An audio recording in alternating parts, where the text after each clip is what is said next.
এখন হচ্ছে আমরা তৃতীয় অধ্যায় হৃদযন্ত্রের যত কথা এবং অন্যান্য এই অধ্যায়ের হচ্ছে টাইপ 7 বা হচ্ছে আরএইচ ফ্যাক্টর নিয়ে আলোচনা করব। ঠিক আছে, আচ্ছা আমাদের এখানে প্রথম যে প্রশ্নটা আছে সেটা বলেছে হচ্ছে যেসব মানুষের রক্তে আরএইচ ফ্যাক্টর উপস্থিত বা আরএইচ ফ্যাক্টরটা আছে বা আরএইচ অ্যান্টিজেনটা আছে তাদেরকে কি বলে। এখানে অ্যান্সার হবে হচ্ছে আরএইচ পজিটিভ। ঠিক আছে, এখানে অপশন আছে অনেকগুলো, আরএইচ পজিটিভ, আরএইচ নেগেটিভ, ও পজিটিভ, ও নেগেটিভ। তো আরএইচ ফ্যাক্টর যেহেতু আছে তার মানে তো ও তো আর হবে না, তাই না? ও পজিটিভ নেগেটিভ তো এটা তো ব্লাডের ক্ষেত্রে, আরএইচ এর ক্ষেত্রে না। তাহলে এটা এই দুটো তো আমার আগেই বাদ।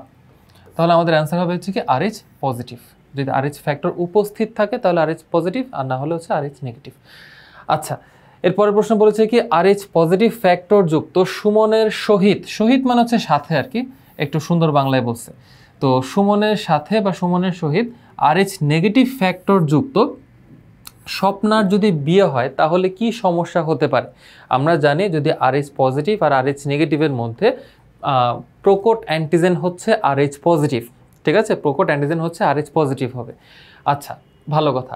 এখন বাবা যদি আরএইচ পজিটিভ হয় আর মা যদি আরএইচ নেগেটিভ হয় তাহলে সন্তান কি হবে? সন্তান অবশ্যই প্রকটটা হবে, তার মানে আরএইচ পজিটিভ হবে। এখন স্বপ্না যেহেতু আরএইচ নেগেটিভ আর স্বপ্না যেহেতু আরএইচ নেগেটিভ আর সন্তান যেহেতু আরএইচ পজিটিভ হচ্ছে, তাহলে কি হবে? একটা সমস্যা হবে না? সন্তানের সাথে মায়ের তো অ্যান্টিজেন বা আরএইচ ফ্যাক্টরটা তো মিলছে না, কারণ সন্তান হচ্ছে আরএইচ পজিটিভ, মা হচ্ছে আরএইচ নেগেটিভ। তো এরকম যদি গড়মিল হয় বা যদি মিল না হয় তখন কিন্তু সেখানে আমরা গর্ভপাত দেখতে পাই। তখন সেখানে আমরা কি দেখতে পাই? গর্ভপাত দেখতে পাই। ঠিক আছে, তো এই জিনিসটা হচ্ছে একটু আমাদের বুঝে শুনে অ্যান্সার করতে হবে। ঠিক আছে, এটা কিন্তু আমাদেরকে একটু বুঝে শুনে অ্যান্সার করতে হবে যে এখানে কে আরএইচ পজিটিভ, কে আরএইচ নেগেটিভ, সন্তানকে কি তাহলে আরএইচ পজিটিভ হবে নাকি নেগেটিভ হবে।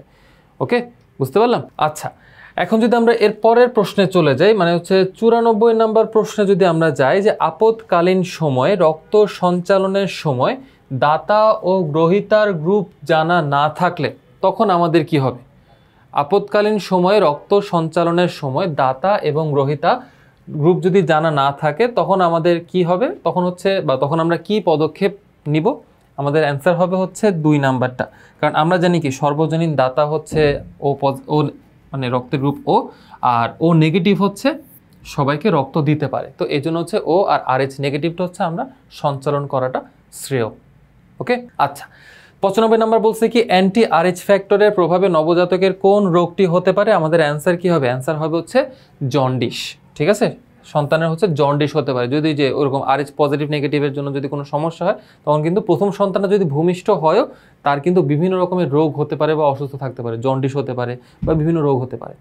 ঠিক আছে, আচ্ছা তো এই জন্য হচ্ছে বিয়ের আগে হচ্ছে বারবার এরকম স্বামী স্ত্রী বা হচ্ছে এই যে ছেলেমেয়ের মধ্যে হচ্ছে ব্লাড টেস্ট করে পরীক্ষা করা হয় যে এরকম আরএইচ ফ্যাক্টরের কোনো কি যেন সাংঘর্ষিক কোনো কিছু আছে কিনা বা আরএইচ ফ্যাক্টর পজিটিভ নেগেটিভ কোনো ঝামেলা আছে কিনা।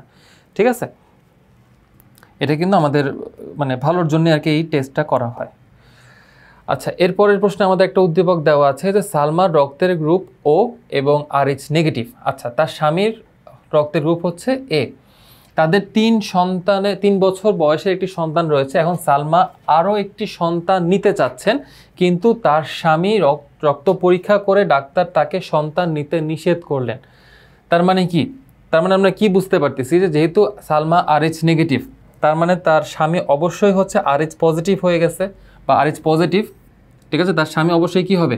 আরএইচ পজিটিভ হবে। তো আরএইচ পজিটিভ হওয়ার কারণে কি হয়েছে? ডাক্তার যখন তার রক্তটা পরীক্ষা করলেন, পরীক্ষা করে দেখলেন হচ্ছে আরএইচ পজিটিভ আর এদিকে সালমা তো কি আরএইচ নেগেটিভ। তো সেই ক্ষেত্রে কি ডাক্তার তাকে বলছে হচ্ছে সন্তান নিতে না করেছে। কারণ কি? কারণ যদি সন্তান নেয় তাহলে তার যে সন্তানটা আসবে সেটা হচ্ছে কি আরএইচ পজিটিভ হবে। আর যেহেতু তার প্রথম সন্তান হয়ে গেছে, মাত্র 3 বছর হয়েছে, বেশি দিন এখনও হয় নাই, 3 বছর হয়েছে, তাহলে সেই ক্ষেত্রে আমরা বলতে পারি কি যে তার যেই প্রথম সন্তানের ক্ষেত্রে তার দেহে যে আরএইচ একটা অ্যান্টিবডি তৈরি হয়েছিল আরএইচ পজিটিভের জন্য, একটা যে অ্যান্টিবডি তৈরি হয়েছে ওইটা তার এখনও সক্রিয় আছে। ঠিক আছে, বা সচল আছে। তো এখন যদি সে দ্বিতীয় কোনো সন্তান নিতে চায় তাহলে কিন্তু তার বিভিন্ন জটিলতা দেখা দিবে। এই অ্যান্টিবডিটা তৈরি হতে কয়েক মাস সময় লাগে দেখে প্রথম সন্তানটা ভূমিষ্ঠ হয়ে গেছে, অসুবিধা হয় নাই সেই ক্ষেত্রে। কিন্তু যেহেতু মাত্র 3 বছরের সন্তান, এখন যদি সে আবার কোনো সন্তান নিতে চায় তার কিন্তু ওই যে অ্যান্টিবডিটা যে তৈরি হয়ে গেছিলো প্রথম সন্তানের ক্ষেত্রে আরএইচ অ্যান্টিবডিটা, আরএইচ পজিটিভের জন্য যে অ্যান্টিবডিটা ওটা যে তৈরি হয়ে গেছে ওটা এখনও সক্রিয় আছে। তো যার কারণে ওই সমস্যাটার কারণে সে কিন্তু দ্বিতীয় সন্তান এত দ্রুত নিতে পারবে না। ঠিক আছে, এই জন্য ডাক্তার তাকে সন্তান নিতে নিষেধ করলেন। তাহলে আমাদের প্রশ্নে কি বলছে, সালমার রক্তের ক্ষেত্রে নিচের কোনটি সঠিক? সালমার রক্তের ক্ষেত্রে আমরা এখানে বলতে পারি কি তার রক্তের গ্রুপ কি ও, তাহলে ও গ্রুপের ক্ষেত্রে আমরা কি জানি কোনো অ্যান্টিজেন নাই, তাই না? অ্যান্টিবডি দুইটাই আছে বাট অ্যান্টিজেন নাই ও গ্রুপের জন্য।